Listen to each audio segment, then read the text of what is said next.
In this lesson, we're going to be talking about building and breaking macromolecules. So in the previous lesson, we've learned how these different elements combine to form macromolecules and which macromolecules contains which elements.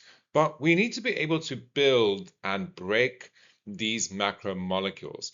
The guiding question that you have to keep in mind today is like, how are biological macromolecules built and broken? So how do we build a polymer or a large macromolecule from smaller pieces? And how do we take these bigger pieces and we break them down into monomers? Now, water is involved in both of these processes.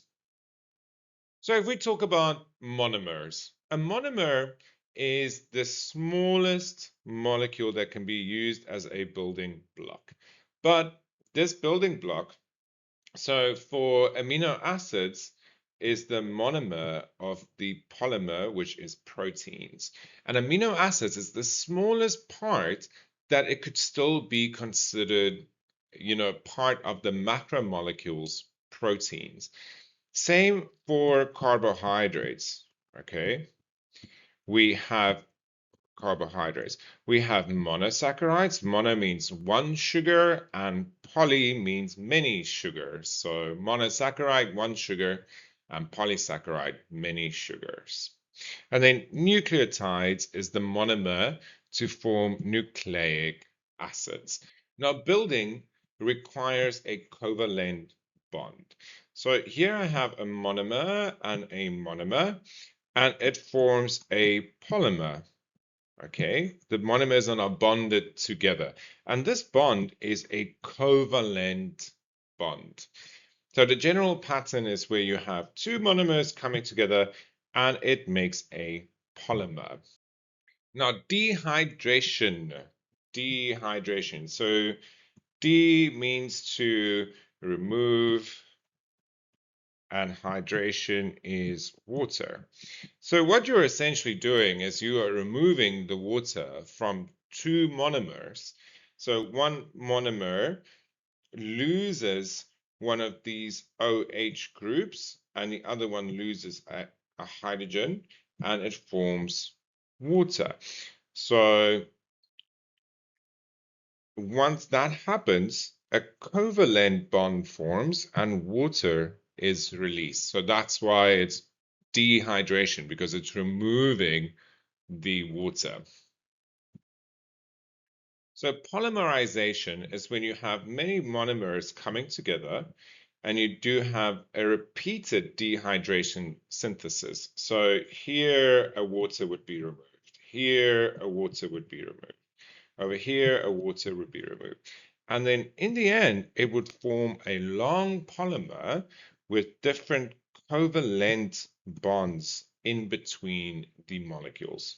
If we look at the molecular model build, hydrolysis is a reaction that breaks the covalent bonds. So these covalent bonds are now broken by water. So water forms parts. So water is added to these monomers, and one monomer will get the hydrogen and the other one will get the hydroxide group. And then water is split. So hydrolysis, hydro means water and lysis means to cut.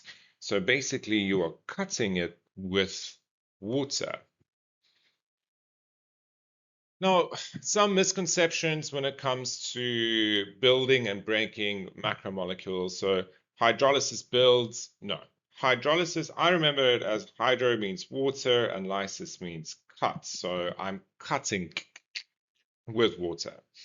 So dehydration synthesis builds polymers and hydrolysis breaks polymers.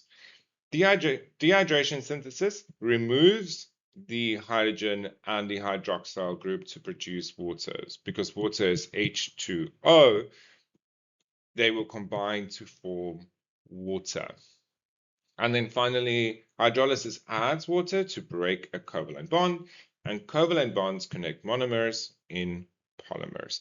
So if I form a covalent bond between these molecules, it will form a polymer. I can use water to break that polymer back down into smaller groups by splitting the water into hydroxide and hydrogen.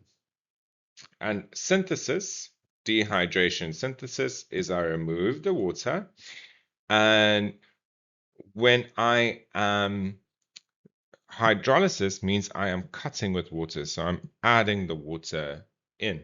And you need to know where water is added or removed. So you need to know that if I am building, water is removed, and if I am breaking, water is added. If you enjoyed that video, please don't forget to like and subscribe, and can join us on the Skool.com community page where you'll find AP Bio blueprints. And if you take a look inside, you will see that Unit 1 is completely free. See you all there.